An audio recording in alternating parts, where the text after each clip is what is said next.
baliw, ano? Can you hold it? Which one?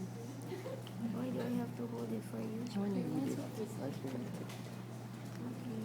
I always thought that his hair was short. Maybe that's why nasasabi nila parang bagong teacher ba si tinanong ko, new teacher ba siya? Mas hindi ko siya kilala. Okay, so yung dalawa pala to. Okay. So, nagsisimula yung meeting, it's a prince, kasalita dito, sabi niya, vous n'êtes pas du tout semblable à ma rose, vous n'êtes rien encore, leur dit-il. Hindi nyo katulad yung aking rosas. Ngayon, wala pa kayo. Vous n'êtes rien encore, you're nothing. Sophia, sinabi niya sa kanila, wala pang personne ne vous a apprivoisé et vous n'avez apprivoisé personne. Wala pang nagpapaamo sa inyo at wala pa kayong pinapaamo. Vous êtes comme mon renard, katulad ninyo yung aking alamid. Ce n'était qu'un renard semblable à 100,000 autres. Katulad ninyo yung 1,000 pang, o 100,000 pang mga alamid. Mais j'en ai fait mon ami et il est maintenant unique au monde. Ngunit, kinaibigan ko siya at ngayon, namumukutangin siya sa daigdig. Et les roses étaient bien gênées at nahiya, they were embarrassed, the roses. Vous êtes belle, mais vous êtes vide, leur dit-il encore. Magaganda kayo, pero hungkag kayo. Sinabi niya sa kanila ulit. On ne peut pas mourir pour vous. Walang mamamatay para sa inyo. Bien sûr, ma rose à moi, en façon ordinaire, croirait qu'elle vous ressemble. Sigurado, isang ordinaryong dumadaan, aakalain niya na katulad kayo aking rosas. Mais elle seule est plus importante que vous toutes, puisque c'est elle que j'ai arrosée.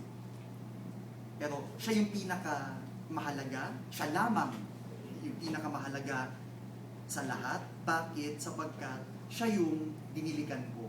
Arrosé. Yung anong rose, arrosé. At yung arrosé sa Pranses, to drink.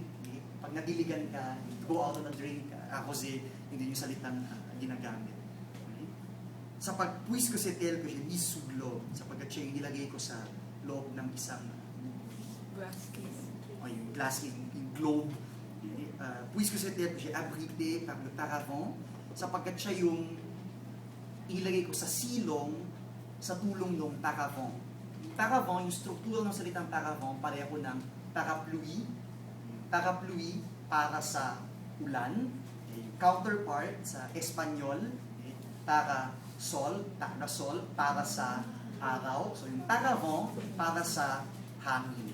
So yung parapluie para sol, payong. Pero para sa ibang mga kultura, sapagkat mas maaraw sa kanila, yung payong para sa araw. Pero para sa mga Pranses, mas maulan doon, parapluie yung payong. So, puisque c'est elle que j'ai abrité par le paravent, it's because it's you whom I sheltered using the, ano yung English ng paravent? Screen. Screen. Puisque c'est elle dont j'ai tué les chenilles, sauf les 2 ou 3 ou les papillons. Sapagkat para sa iyo ko pinatay yung mga chenille caterpillar, uod, maliban na lamang sa 2 o 3 para maging paru-paro, papillon. Papillon sa Pranses, yung papillon de nœud, bowtie, kasi yung tali na mukhang paru-paro. Puisque c'est elle que j'ai écouté se plaindre, se vanter, ou même quelquefois se taire, sapagkat siya yung pinakinggan kong magreklamo, magyabang, paminsan-minsan manahimik, sapagkat siya yung rosas ko, puisque c'est ma rose.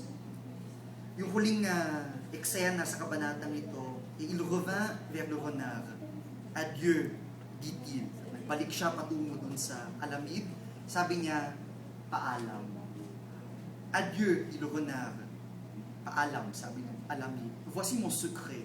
Heto ang aking lihim. Il est très simple. Napakapayak. On ne voit bien qu'avec le cœur. L'essentiel est invisible pour les yeux. Literally, one sees rightly with the heart. Okay? Salit na isalin bilang ang nakakakita lamang ng tuwid ay iyong puso, pwede sigurong isalin bilang puso lang ang may batid. Yung tunay na mahalaga, hindi nakikita. L'essentiel est invisible pour les yeux, répéta le petit prince afin de se souvenir. It's essential is invisible to the eyes, repeated the little prince, so that he will remember. C'est le temps que tu as perdu pour ta rose, qui fait ta rose si importante.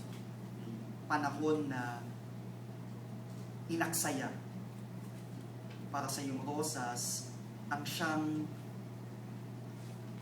dahil dito, panahon na ito, no, sinayang, inaksaya mo para sa iyong rosas, dahil dyan, nagiging napakahalaga ng iyong rosas. C'est le temps que j'ai perdu pour ma rose, fit le petit prince afin de se souvenir. Time that I have wasted on my rose, for my rose, repeated the little prince, in order that he will remember. Les hommes ont oublié cette vérité, dit le renard. Nakalimutan na ito, itong katotohanan na ito, nakalimutan ng mga tao. Et tu ne dois pas l'oublier. Hindi mo ito dapat makalimutan. Tu deviens responsable pour toujours de ce que tu as apprivoisé. Tu es responsable de ta rose. May pananagutan, may walang hanggang pananagutan ka para sa kung anuman inaamo mo. Pananagutan mo yung iyong rosas. Je suis responsable de ma rose, répéta le petit prince afin de se souvenir. I'm responsible for my rose, repeated the little prince in order to remember. Tama na. So yun lamang para sa umagang ito. Magkita-kita tayo ulit sa susunod na linggo. Salamat ulit para sa